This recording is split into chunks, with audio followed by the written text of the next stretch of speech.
Nesta edição de Pioneiros, vamos conhecer a história de Paulo Castelo Branco. Natural do Piauí, ele chegou em Brasília na década de 70, vindo do Rio de Janeiro para trabalhar como advogado.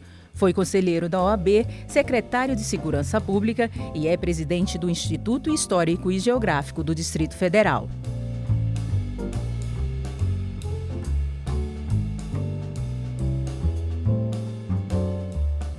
Meu pai vivia em Parnaíba, onde conheceu a minha mãe, e lá se casaram. Vivi poucos dias na Parnaíba, porque meu pai era funcionário público, era do IAPC, e foi transferido para o Rio de Janeiro, à época, capital da República. Minha mãe ficou em Parnaíba para dar à luz. E assim eu fiquei uns dias lá e fui para o Rio com minha mãe de navio. Ao chegarmos, fomos morar no bairro da Penha. Lá havia um castelo de um empresário português, castelo de pedra mesmo. Um empresário português construiu esse castelo e ficou devendo ao IAPC. E quando morreu, o IAPC ficou com essa propriedade e lá fez uma agência de atendimento aos comerciários. E nós morávamos na parte de cima do castelo, que tinha torre, tinha poço.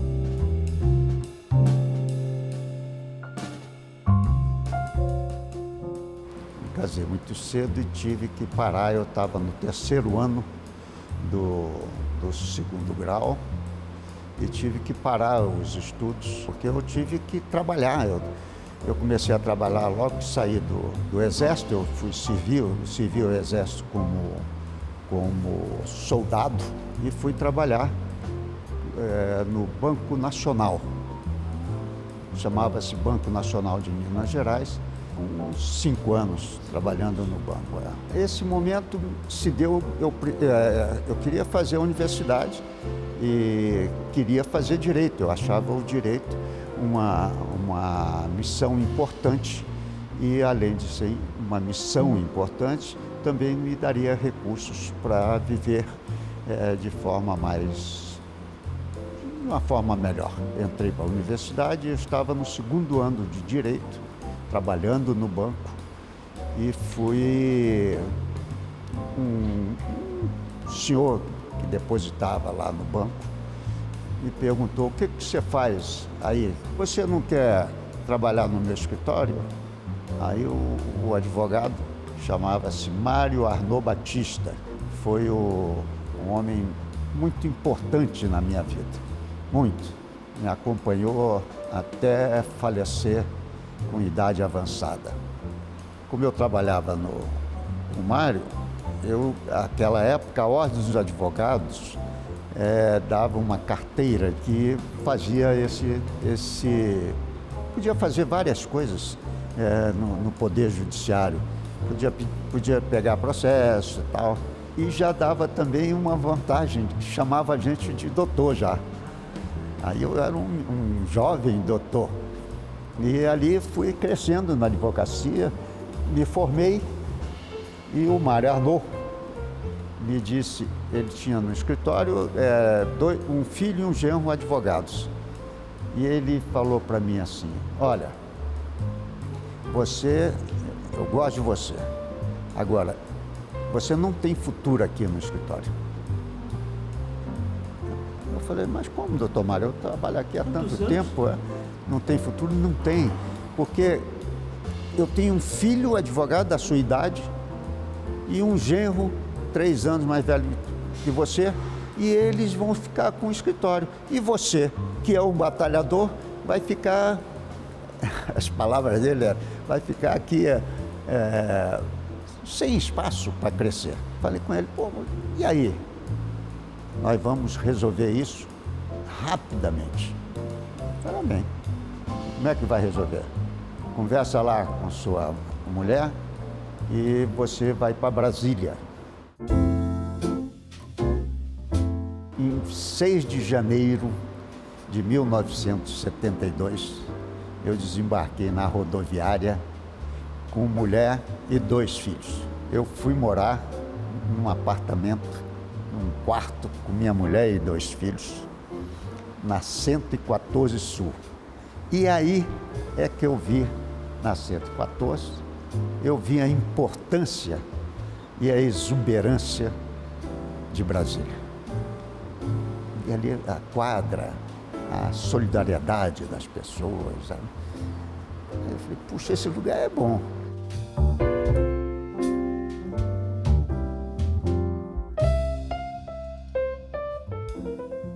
Eu abri o meu próprio escritório ali no edifício Oscar Niemeyer, ali no setor comercial sul.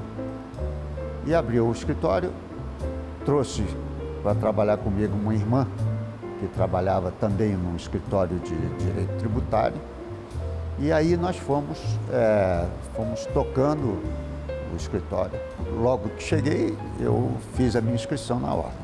Eu tinha inscrição no Rio de Janeiro e fiz a minha inscrição na ordem. A minha inscrição é número 977.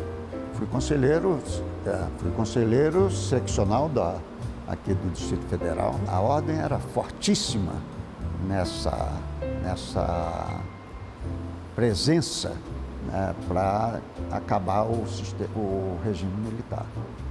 A ordem, não só as seccionais, mas o Conselho Federal já agia com muita importância. Fiquei no Conselho, eu fui presidente da Comissão de Ética, na OAB aqui. Fui também presidente da Comissão de Meio Ambiente e tive uma atuação sempre muito voltada às coisas da ordem. Nas coisas da OAB, a morte do jornalista Mário Eugênio foi uma coisa muito importante. A ordem lutou muito para que se esclarecesse aquilo e havia envolvimento do secretário de Segurança. Foi uma coisa muito forte na cidade. A gente tinha uma atuação muito grande no respeito às prerrogativas dos advogados, né, que a gente não conseguia fazer muita coisa e a gente lutava muito pelas prerrogativas do advogado. Daí veio o Estatuto da Advocacia, que foi uma luta muito grande, e a Constituinte.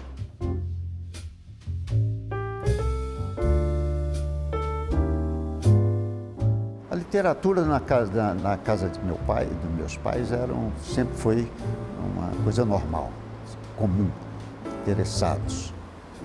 Tinha que ler. Tive um irmão jornalista desde criança. Todo mundo escrevia, todo mundo lia. Aí eu comecei a escrever e escrevia nos jornais e tal. E depois passei muitos anos escrevendo numa revista do Marconi Formiga, chamava-se Brasília em Dia. A última página era minha e eu tratava do que eu quisesse. Escrevi nessa revista uns 20 anos, até o Marconi Formiga ter um derrame cerebral ou coisa parecida. A minha melhor produção é um livro chamado Maria, a Vida Toda. É a história de uma menina criada em Paraty até a morte dela, em que eu faço o papel dela. Eu sou a mulher.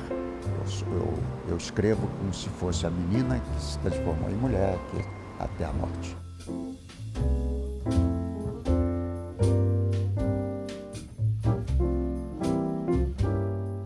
Entrei nessa coisa do Instituto Histórico e Geográfico.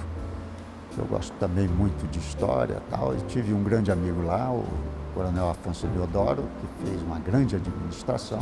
E o Afonso, ele dizia para mim, você tem que ser presidente do Instituto quando eu morrer. Falei, Afonso, não faça isso comigo não, Afonso. Ele que me transmitiu tudo sobre Juscelino.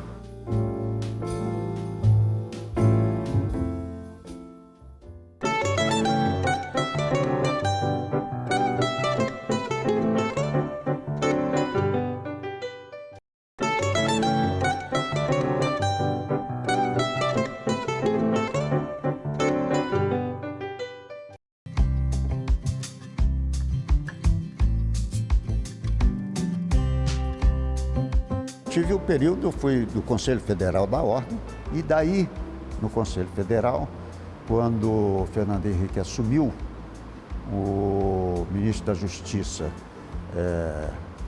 Renan Calheiros, senador, assumiu o Ministério da Justiça e pediu à Ordem dos Advogados que indicasse um conselheiro para fazer parte de uma comissão de apuração de delitos da Polícia Federal. E o Reginaldo Oscar de Castro me indicou. Por causa desse negócio lá do Ministério da Justiça, eu fiquei conhecido como um sujeito da polícia. Aí o Roriz mandou me chamar e tal. Aí ele me perguntou, eu quero que você no governo, o que é que você quer ser? Eu falei, governador, o que é pior no governo? Ele falou, saúde e segurança pública. Eu falei, então eu prefiro segurança pública. Aí ele me nomeou. Dia 1º de janeiro eu assumi a Secretaria de Segurança Pública.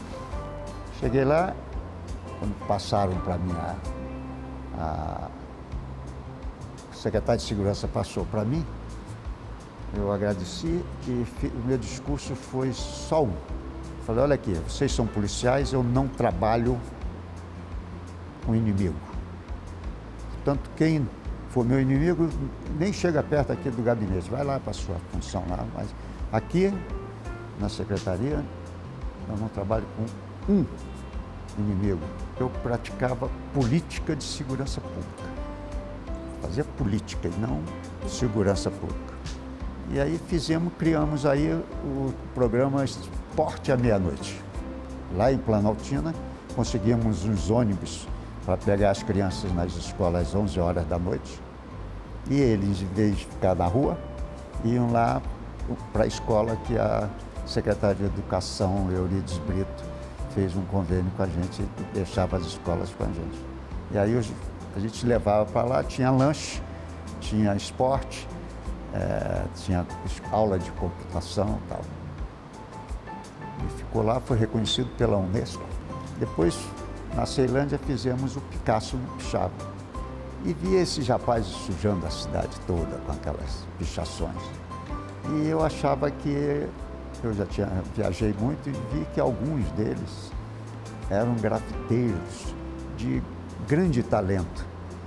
E aí nós conseguimos fazer um programa com a ajuda das polícias, do bombeiro, todo mundo ajudava. E a gente fez um programa que o pessoal ia melhorando as suas artes, em vez de fazer pichação na rua, e com o argumento de que era melhor ser famoso como artista do que como violador de lei. E conseguimos muita coisa com isso.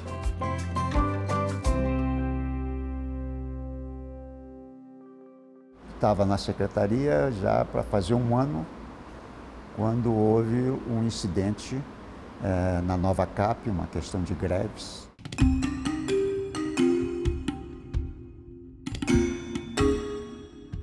Uma semana antes desse episódio, era 2 de dezembro, nós estávamos organizando uma cerimônia lá na secretaria, com missa, com pastor, com bispo, com todo mundo. O Rori me telefona. Ele me chamava de Paulinho. Paulinho, está um problema lá na Nova Cap. Eu falei, que problema? Não, então fecharam os portões lá, os caminhões não podem sair. E eu falei, sim, o que é que eu tenho com isso? Não, é porque os caminhões não podem sair e a polícia do Guará já foi para lá e são 20 pessoas, mas como você é um homem de esquerda, você é muito ligado aos sindicatos, porque na OAB eu tive muito contato com o sindicato e tal. E você podia ir lá, você tem uma habilidade e tal. Eu não tenho nada a conviver com isso. A polícia está lá, o negociador da Nova Cap lá, o presidente da Nova Cap está lá. O que eu vou fazer lá?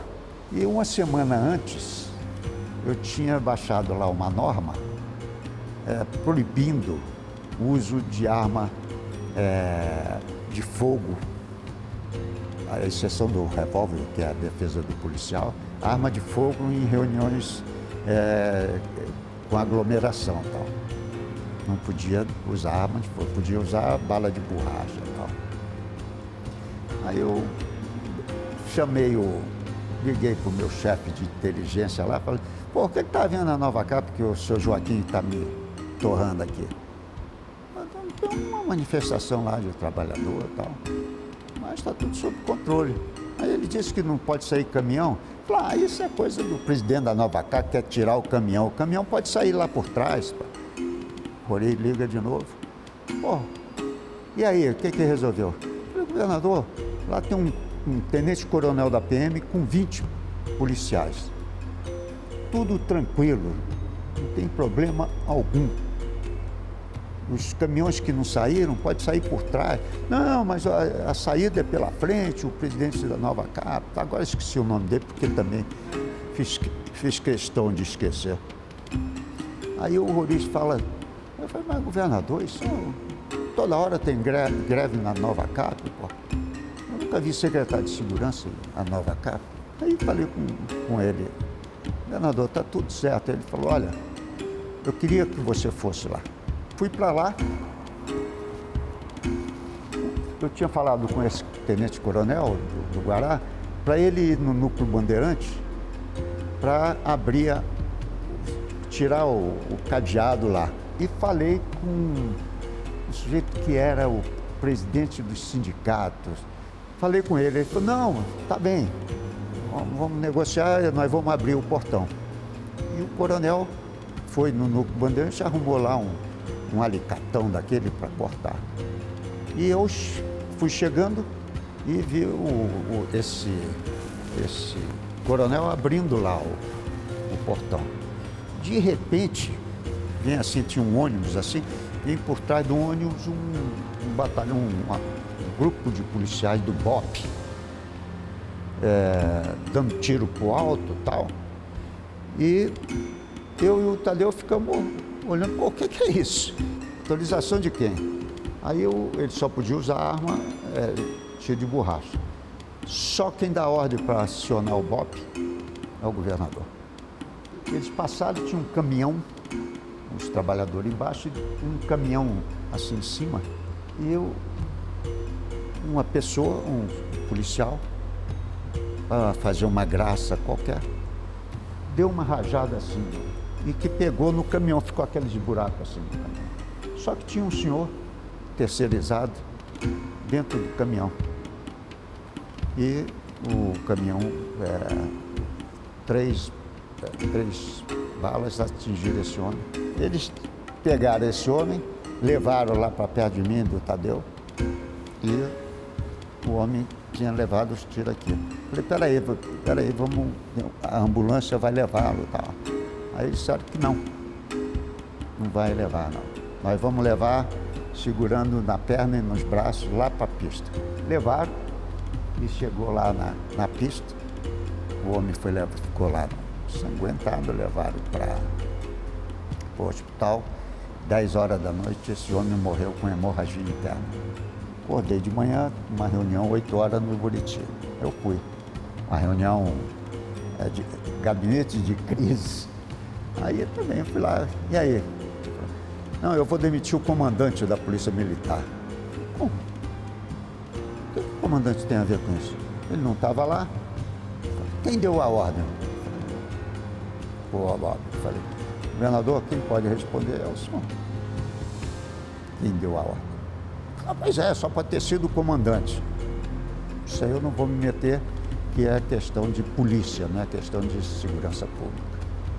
Então, como é que faz? Eu falei, não sei, o senhor não me demite.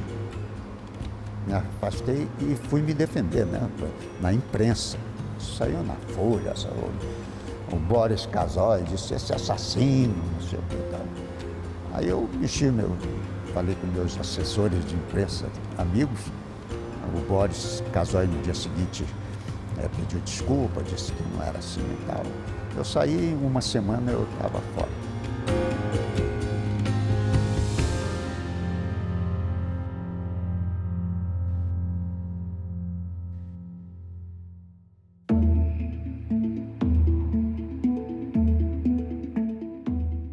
Dona Sara Kubitschek, através do Serafim Jardim, que é o presidente da casa de JK em Diamantina, me procuraram, porque a Dona Sara queria saber como foi a morte do Celino. Ela era minha amiga, a Márcia era minha vizinha de casa.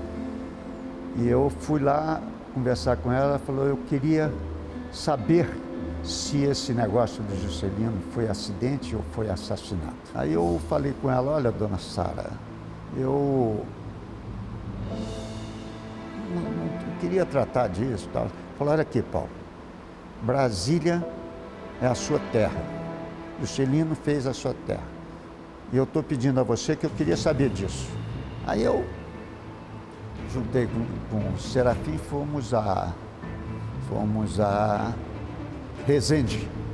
Pedi para desarquivar o processo, peguei o processo, trouxe o processo para Brasília. E comecei a estudar com um filho meu, que era meu sócio. Começamos a estudar esse processo.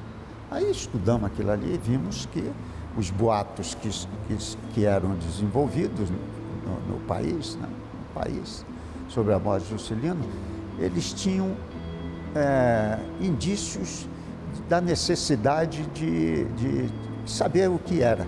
Aí eu vi que era a perícia que foi feita no local, foi anulada e fizeram depois outra. E eu comecei a examinar aquilo e vi a viabilidade de fazer um pedido ao Ministério Público para reabrir o processo. O Ministério Público aceitou o pedido. Eu voltei a Resende, falei com o juiz a história que eu estou apurando e eu queria que o senhor abrisse o processo. Ele aceitou, abriu o processo. Eu fui a Resende para saber onde estava o carro do Juscelino, estava jogado lá numa delegacia de polícia, uma pala toda enferrujada e tal. E eu escrevi um livro, A Morte de JK, um clarão na estrada, que foi um advogado que prestou um depoimento dizendo que quando o carro bateu, houve uma explosão. Um advogado de São Paulo e tal. E nós juntamos tudo isso e, afinal, ficou inconcluso.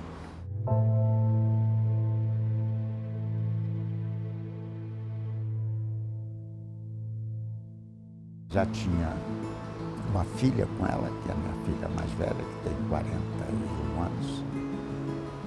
E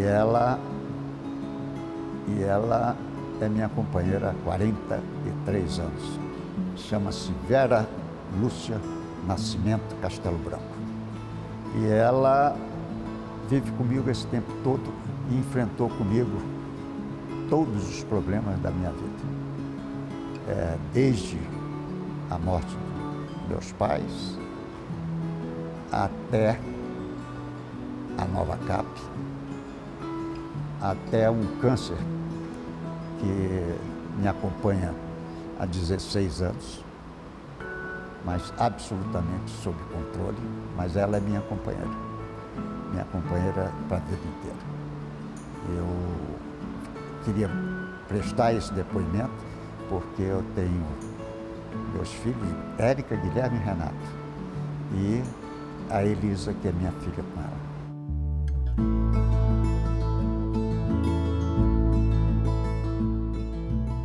Valeu a pena vir para Brasília, apesar de eu viver na cidade, à época, maravilhosa. Valeu a pena porque aqui construí uma vida pessoal muito boa. Criei meus filhos.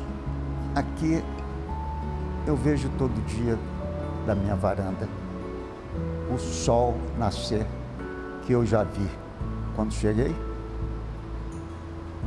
na estrada, porque eu cheguei de madrugada, de ônibus, e vi a Brasília lá embaixo e o sol nascendo. É isso. Aqui eu construí a minha vida. Eu construí uma nova vida aqui. não sairei daqui.